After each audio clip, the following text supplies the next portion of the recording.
¿Sabés qué es lo primero que hace la mayoría de la gente cuando abre los ojos? Agarran el celular, revisan mensajes, notificaciones, redes sociales, y en ese momento, sin darse cuenta, acaban de regalarle su energía más pura al ruido del mundo. Hoy te voy a contar algo que tal vez te incomode, tal vez te sacuda, pero que necesitas escuchar. La manera en que empezás tu día determina quién sos. No es una frase motivacional. Es una verdad psicoanalítica que llevo décadas observando en mi consultorio. Y si te quedás hasta el final, vas a descubrir por qué tus primeros minutos de vigilia son el campo de batalla más importante de tu vida emocional. Antes de seguir, haceme un favor. Suscríbete a este canal ahora mismo y deja un comentario abajo diciéndome qué es lo primero que haces cuando te despertás. ¿Agarrás el teléfono? ¿Pensás en tus problemas? ¿O te das un momento para vos? Quiero saber. Déjame empezar contándote algo. Hace unos años recibí en mi consultorio a una mujer de 42 años. La voy a llamar Silvia, aunque ese no es su nombre real. Silvia llegó diciéndome que se sentía agotada antes de empezar el día. Gabriel, me despierto y ya estoy cansada, me dijo con lágrimas en los ojos. Le pregunté por su rutina matutina. Suena la alarma, la apago, reviso el WhatsApp por si mi ex me escribió, miro Instagram para ver qué están haciendo todos mientras yo me hundo y después me levanto con una angustia que me pesa como una piedra. ¿Te suena familiar? ¿A cuántos de ustedes les pasa algo parecido? Silvia no estaba deprimida porque sí. Estaba deprimida porque cada mañana elegía, sin saberlo, alimentar su dolor antes que a ella misma. El inconsciente no descansa. ¿Sabés? Cuando dormís, tu mente sigue trabajando. Procesa emociones, organiza recuerdos, intenta resolver conflictos internos y cuando despertás estás en un estado muy particular, vulnerable, permeable, receptivo. Los primeros pensamientos que tenés, las primeras acciones que realizás, marcan el tono emocional de todo tu día. Freud hablaba del resto diurno, esos fragmentos del día anterior que se cuelan en los sueños, pero hay algo más.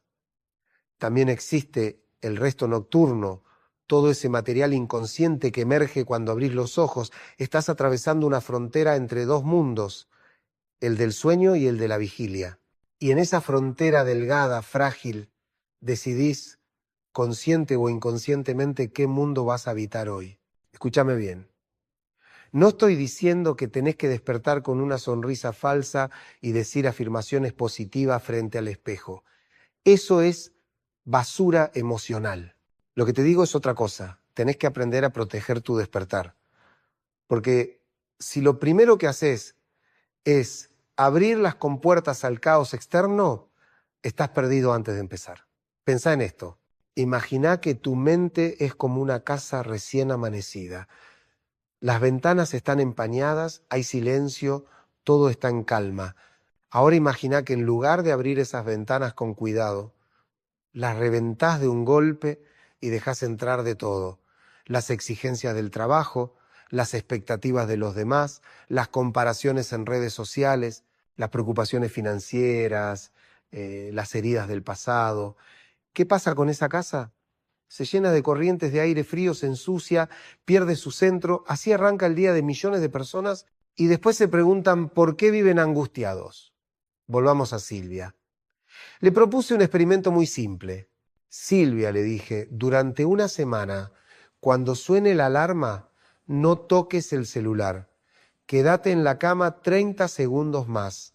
Respirá hondo 3 veces y pregúntate, ¿cómo está mi cuerpo hoy? ¿Qué siento? Me miró con escepticismo. ¿Solo eso? Preguntó. Solo eso, le dije. Porque a veces las transformaciones más profundas empiezan con gestos minúsculos. A la semana siguiente Silvia volvió diferente. No curada, el psicoanálisis no cura de un día para otro, pero sí más presente. Gabriel, no sabés lo que descubrí, me dijo. Descubrí que mi primer pensamiento al despertar siempre era mi ex. Siempre. Y no me daba cuenta de que estaba eligiendo eso. de que estaba eligiendo empezar mi día desde la ausencia, desde lo que perdí. ¿Ves? El inconsciente repite patrones, repite heridas, repite ausencias. Y si no intervenís conscientemente, vas a vivir en piloto automático, reproduciendo las mismas angustias una y otra vez. La repetición es uno de los conceptos más potentes del psicoanálisis. Repetimos lo que no comprendemos, repetimos lo que no pudimos elaborar. Y el momento del despertar es cuando esa repetición te toma desprevenido. Ahora, déjame preguntarte algo más profundo. ¿Por qué cuesta tanto empezar el día con calma? ¿Por qué sentimos esa urgencia de llenar el silencio inmediatamente? Porque el silencio nos enfrenta con nosotros mismos. Y muchas veces lo último que queremos es estar a solas con nuestra propia compañía. El ruido externo es una defensa, una forma de no escuchar lo que realmente sentimos. Tuve un paciente, lo voy a llamar Martín, que me confesó algo desgarrador. Gabriel, odio las mañanas, odio despertarme porque sé que tengo que enfrentarme a otro día igual.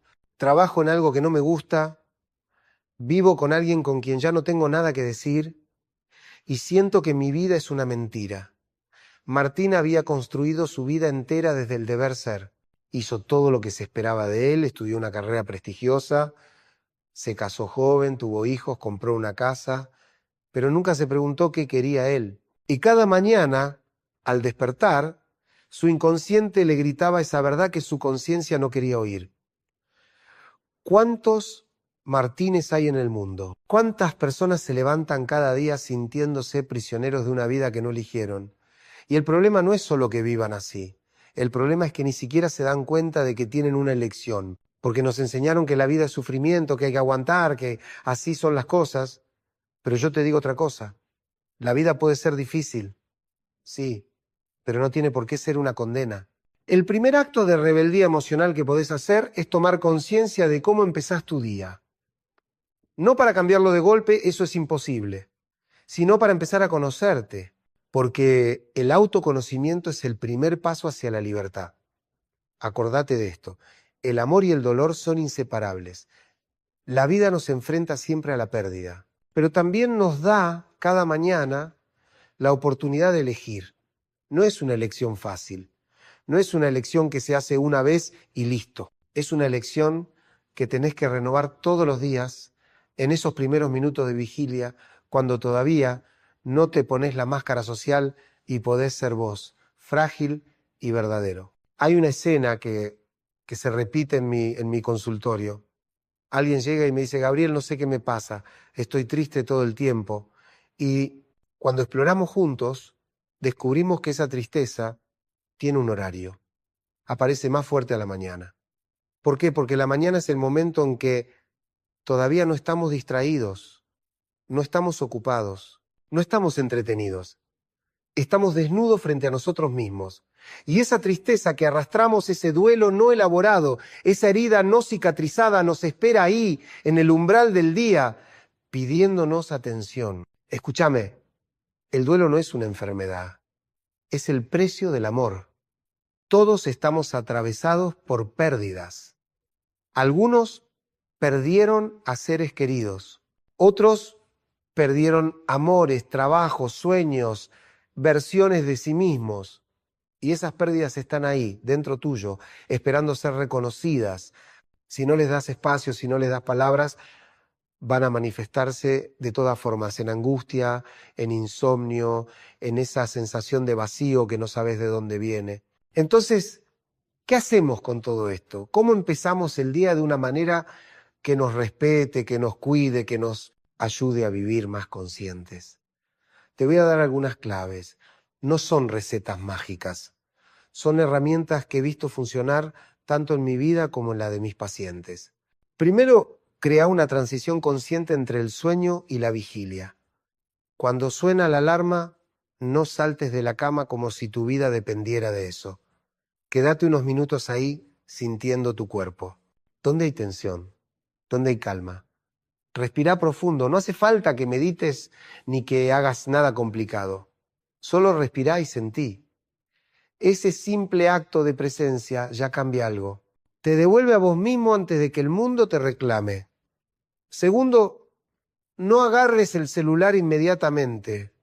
Sé que esto es difícil. Vivimos en una cultura de la inmediatez. Nos acostumbraron a estar siempre disponibles, siempre conectados. Pero esa hiperconexión tiene un precio. La desconexión con vos mismo. Los primeros 20 minutos del día deberían ser tuyos, no de tu jefe, no de tus hijos, no de tus redes sociales, tuyos.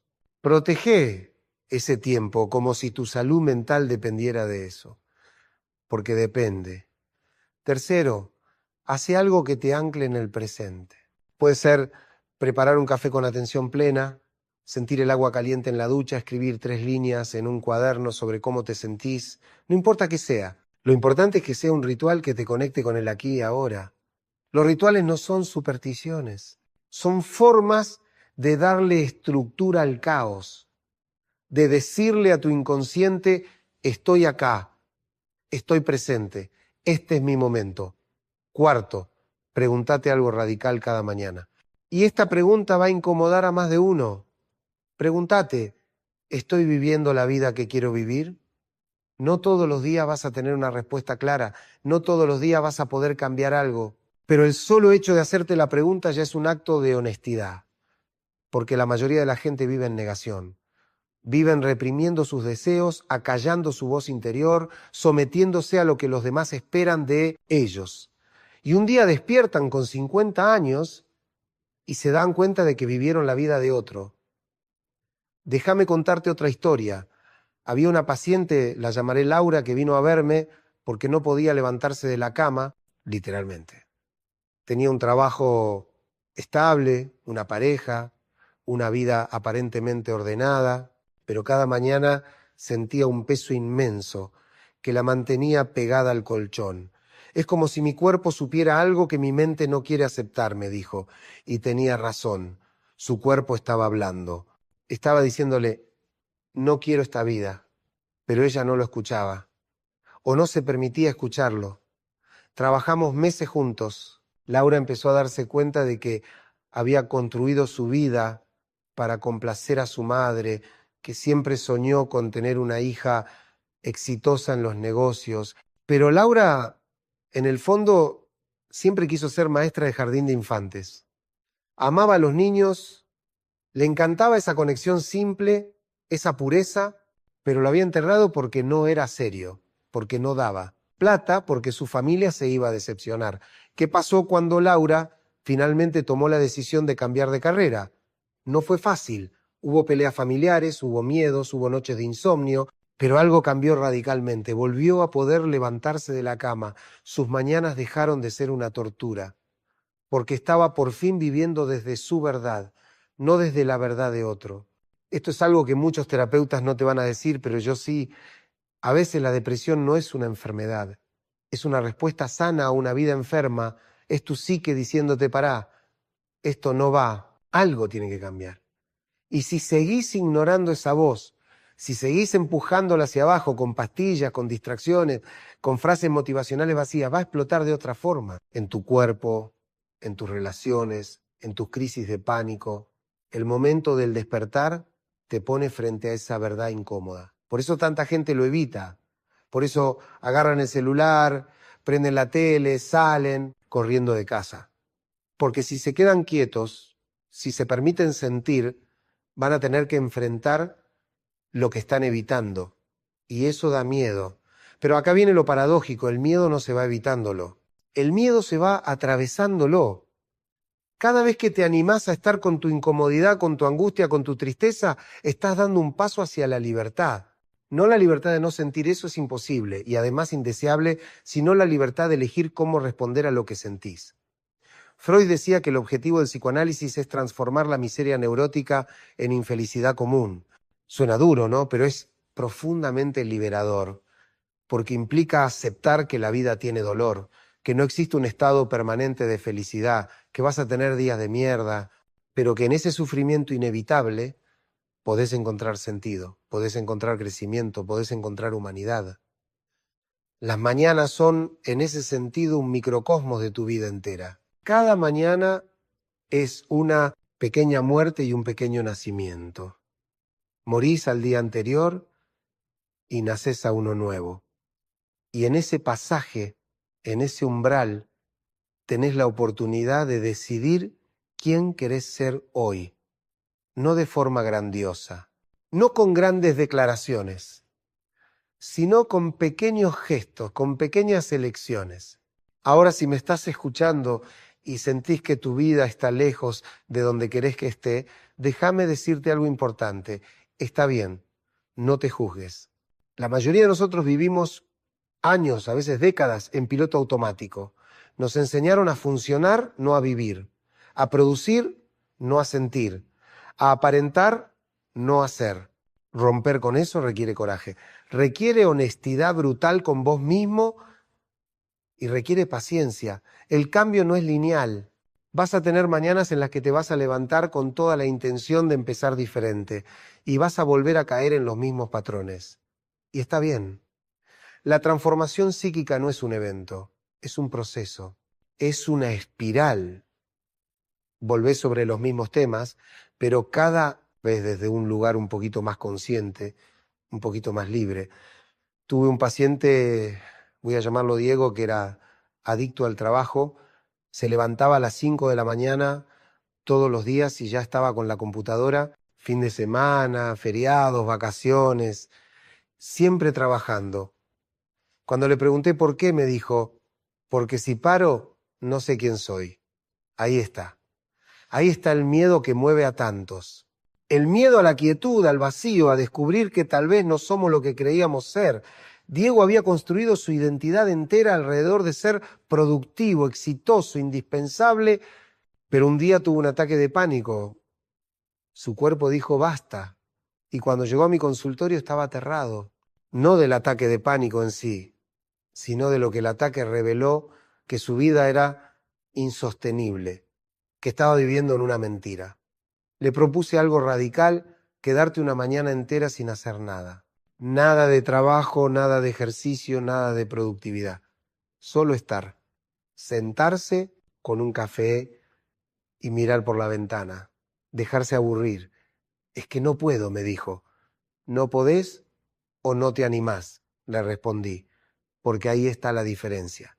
Muchas veces lo que llamamos no puedo en realidad es me da miedo. Diego empezó de a poco. Primero fueron 10 minutos, después media hora, y en esos espacios de quietud empezó a aparecer algo. La tristeza que había estado evitando toda su vida. La tristeza por un padre ausente, por una infancia solitaria, por una necesidad de aprobación que nunca se llenaba. Trabajaba para no sentir, y cuando dejó de trabajar tuvo que sentir. ¿Fue fácil? No. ¿Valió la pena? Completamente. Porque Diego empezó a vivir su vida, no huir de ella. Sus mañanas pasaron de ser una carrera frenética a ser un momento de conexión. Empezó a desayunar con su familia, empezó a notar el sabor del café, empezó simplemente a estar. Ahora, vos que me estás escuchando, quiero que te hagas una pregunta honesta y no me la contestes. A mí, contestátela a vos mismo. ¿De qué estás huyendo cuando te apurás a empezar el día? ¿Qué es eso que no querés sentir? ¿Qué es eso que no querés ver? Porque detrás de la prisa siempre hay algo. Puede ser ansiedad, puede ser culpa, puede ser una sensación difusa de que tu vida no es como debería ser. Y esos primeros minutos del día, cuando todavía estás entre el sueño y la vigilia, son los minutos en que esas emociones están más cerca de la superficie. Por eso incomodan tanto. Por eso queremos saltar de la cama y llenar el silencio inmediatamente. Pero yo te invito a hacer algo diferente. Te invito a quedarte en ese umbral un poco más, a escuchar lo que tu cuerpo te dice, a sentir lo que tu inconsciente te muestra. No para regodearte en el sufrimiento, eso sería masoquismo, sino para comprenderlo, para darle espacio, para elaborarlo. Hay una expresión en psicoanálisis que me encanta, poner en palabras. Poner en palabras es sacar de lo oscuro, de lo reprimido, aquello que nos duele, y traerlo a la luz de la conciencia. Y podés hacer eso solo en tus mañanas. No necesitas un terapeuta al lado tuyo para empezar a preguntarte, ¿qué siento hoy? ¿Por qué siento esto? ¿Qué necesito? A veces vas a tener respuestas, a veces no, pero el solo hecho de preguntarte ya es transformador, porque estás saliendo del piloto automático, estás tomando las riendas de tu experiencia emocional, estás diciendo, mi vida es mía, mi día es mío, y voy a empezarlo desde mí, no desde lo que el mundo me exige. Déjame hablarte ahora de algo que muchos evitan, la soledad. Las mañanas son por naturaleza un momento de soledad. Incluso si vivís con gente, esos primeros minutos suelen ser tuyos. Y la soledad aterra. Nos enseñaron que estar solos es sinónimo de fracaso. Que si estás solo es porque algo está mal con vos. Pero yo te digo lo contrario, la soledad es el espacio donde te encontrás con vos mismo. Y si no aprendés a estar a gusto con tu propia compañía, vas a buscar afuera desesperadamente lo que solo podés encontrar adentro. ¿Cuántas relaciones de pareja se sostienen por miedo a la soledad? ¿Cuánta gente se queda en trabajos miserables, en amistades tóxicas, en situaciones que los destruyen, solo porque la alternativa a estar solo les parece peor? Y entonces viven en una soledad poblada, rodeados de gente, pero profundamente solos. Porque la verdadera soledad no es física, es emocional, es no poder ser vos mismo con el otro. Las mañanas te dan la oportunidad de practicar la soledad nutritiva, de encontrarte con vos sin máscaras, sin roles, sin expectativas, de preguntarte, ¿quién soy yo cuando nadie me mira? ¿Qué deseo cuando no tengo que cumplir con nadie? Y esas preguntas, aunque incómodas, son el camino hacia la autenticidad. Tuve una paciente, la llamaré Mónica, que tenía terror a las mañanas, terror literal. Cada noche, antes de dormir, sentía una angustia creciente, porque sabía que al día siguiente tendría que despertar. Y cuando lo hacía, lo primero que sentía era un vacío enorme. Es como si me despertara y ya estuviera cayendo, me dijo. Exploramos juntos ese vacío. Y descubrimos algo doloroso. Mónica había construido su vida entera para satisfacer las necesidades de otros. Era una madre abnegada, una esposa complaciente, una empleada perfecta, pero ella misma había desaparecido en el proceso.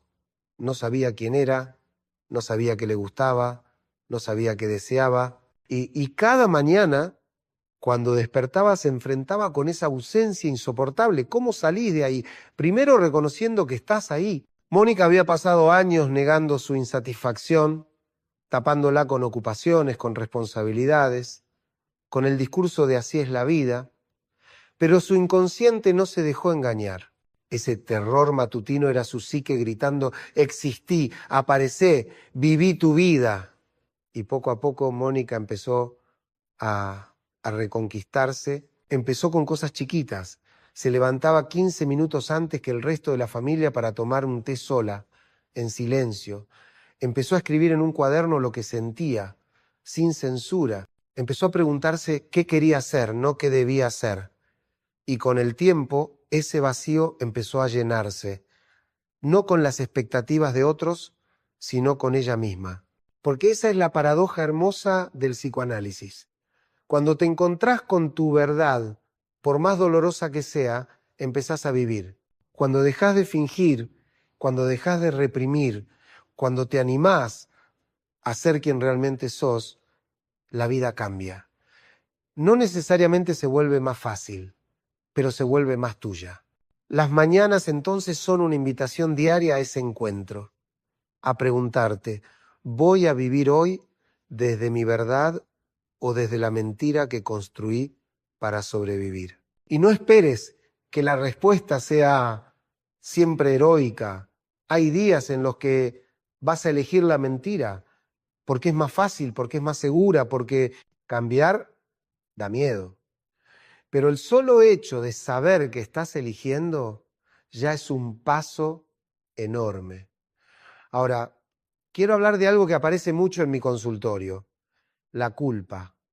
La culpa matutina, esa sensación apenas abrís los ojos de que no hiciste suficiente, de que no sos suficiente, de que algo está mal con vos. Es como si tu propio superyo, esa instancia psíquica que representa las normas y las exigencias, te estuviera esperando al despertar para juzgarte. Gabriel, me despierto y ya me siento culpable, me dicen. ¿Culpable de qué? A veces ni siquiera lo saben. Es una culpa difusa, ancestral, como si cargaras con algo que no es tuyo. Y muchas veces efectivamente no es tuyo. Es la culpa introyectada de tus padres, de tu familia, de tu cultura. Es la culpa por no ser perfecto, por tener deseos, por existir. La culpa es uno de los afectos más paralizantes, te mantiene atado al pasado, a lo que no hiciste, a lo que no dijiste, a lo que deberías haber sido. Y empezar el día con culpa es como salir a correr con una mochila de 20 kilos. Podés moverte, sí, pero con un esfuerzo desmedido. Entonces, ¿qué haces con esa culpa? Primero, reconocela. No la reprimas, no la niegues. Decí, estoy sintiendo culpa. Segundo, pregúntate de dónde viene. ¿Es una culpa real? ¿Hiciste algo que dañó a alguien? ¿O es una culpa neurótica producto de exigencias imposibles? Tercero, y esto es lo más difícil, empezá a perdonarte. No de forma intelectual, sino visceral. Porque la mayoría de nosotros somos infinitamente más compasivos con los demás que con nosotros mismos. Tuve un paciente, lo llamaré Raúl, que vivía en una culpa permanente. Se había divorciado años atrás y sentía que había arruinado la vida de sus hijos. Cada mañana se despertaba con ese peso. Soy un mal padre, se repetía. Y entonces compensaba con regalos, con permisividad, con una presencia agobiante que terminaba alejando aún más a sus hijos. Trabajamos mucho sobre eso. Raúl tuvo que enfrentar algo doloroso, que su matrimonio no funcionaba, que quedarse por los niños hubiera sido peor, que sus hijos necesitaban un padre honesto, no un padre mártir. Y poco a poco empezó a soltar esa culpa, no porque dejara de importarle sus hijos, sino porque entendió que la culpa no los estaba ayudando, todo lo contrario. Y sus mañanas cambiaron. En lugar de despertarse sintiéndose un fracasado, empezó a despertarse con la intención de ser, ese día, la mejor versión de sí mismo que pudiera.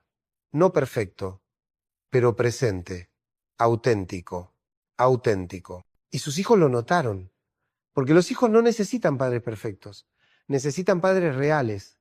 Esto que te estoy contando no son casos aislados, son patrones que se repiten una y otra vez, porque todos, absolutamente todos, cargamos con algo, con duelos no elaborados, con amores perdidos, con palabras no dichas, con sueños abandonados, y esa carga está ahí, en tu inconsciente esperando.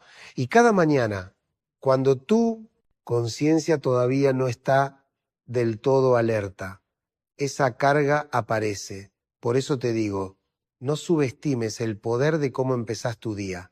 No lo hagas en piloto automático. No permitas que el ruido externo invada tu espacio interno antes de que vos hayas tomado posesión de tu propio día, porque si no lo haces vos, el mundo lo va a hacer por vos y vas a terminar viviendo la vida de otro. Ahora, hablemos de algo más. El vínculo con el cuerpo. ¿Cuánta gente vive disociada de su cuerpo? La mente va para un lado, el cuerpo para otro. Y las mañanas son el momento perfecto para reconectar con esa unidad. Porque cuando dormís, tu cuerpo estuvo ahí, procesando, regenerándose. Y cuando despertás, tiene mensajes para vos. Tiene sensaciones, tensiones, dolores, placeres. Pero la mayoría de la gente ignora esos mensajes. Se levanta mecánicamente, se mete en la ducha, se viste, sale, sin registrar nada. Y entonces el cuerpo tiene que gritar para ser escuchado. Y grita con enfermedades, con dolores crónicos, con ataques de pánico, porque el cuerpo no miente. El cuerpo dice la verdad que la mente no quiere aceptar. Yo te propongo algo radical. Antes de levantarte, hace un escaneo corporal. No hace falta que sepas de yoga ni de mindfulness.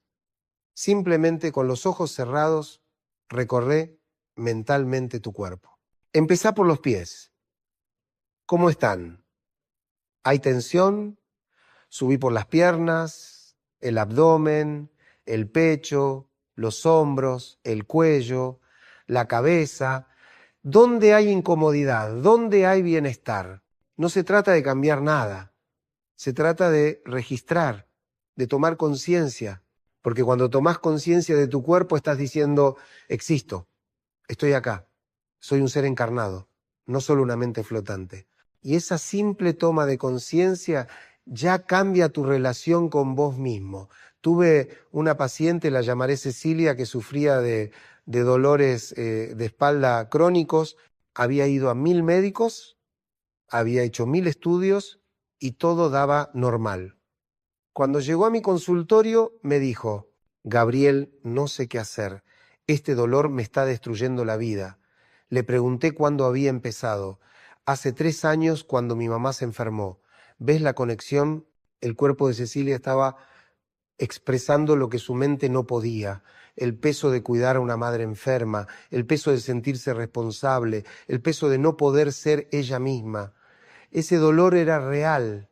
No era psicosomático en el sentido de imaginario, era psicosomático en el sentido de que su psique estaba hablando a través del soma, del cuerpo. Y cuando Cecilia empezó a trabajar sobre esa carga emocional, cuando empezó a poner en palabras su angustia, su enojo, su cansancio, el dolor empezó a ceder. No desapareció de un día para otro, pero empezó a hacerse manejable, porque ya no tenía que gritar. Ya estaba siendo escuchado. Las mañanas son el momento ideal para esa escucha, para preguntarle a tu cuerpo, ¿qué me querés decir hoy? Y escuchar, de verdad, sin juzgar, sin querer cambiar nada, inmediatamente. Solo escuchar. Ahora quiero hablar de otra cosa. Los sueños. Freud llamó a los sueños la vía regia hacia el inconsciente. Y tenía razón. Cuando soñás, tu inconsciente está libre de las censuras de la vigilia. Puede mostrar deseos reprimidos, conflictos no resueltos, miedos ocultos, y al despertar muchas veces traes fragmentos de esos sueños, imágenes, emociones, sensaciones. ¿Qué haces con eso? La mayoría de la gente lo ignora. Son solo sueños, dicen. Pero yo te digo, no son solo nada, son ventanas a tu mundo interno. No hace falta que los interpretes con un manual freudiano al lado, pero sí podés registrarlos, anotarlos, preguntarte qué te generaron emocionalmente. Tuve un paciente, lo llamaré Esteban, que tenía el mismo sueño recurrente. Soñaba que llegaba tarde a un examen final, siempre, una y otra vez, y se despertaba angustiado, con taquicardia. Le pregunté qué asociaba con eso. No sé, me di yo. Ya terminé la facultad, hace 10 años. Pero cuando exploramos, apareció otra cosa. Esteban sentía que su vida entera era llegar tarde. Tarde para casarse, tarde para tener hijos, tarde para encontrar un trabajo que le apasionara. Vivía con una sensación permanente de estar corriendo detrás de algo que no alcanzaba. Y ese sueño era la manifestación de esa angustia existencial. Y una vez que lo puso en palabras, una vez que tomó conciencia de ese patrón, el sueño empezó a espaciarse, porque ya no necesitaba repetirse. El mensaje había sido entregado, había sido escuchado. Entonces, si tenés sueños recurrentes, si hay imágenes que se repiten, no las descartes. Pregúntate qué te están queriendo mostrar. Y si no llegás a una respuesta, está bien, pero el simple acto de preguntarte ya abre una puerta. Las mañanas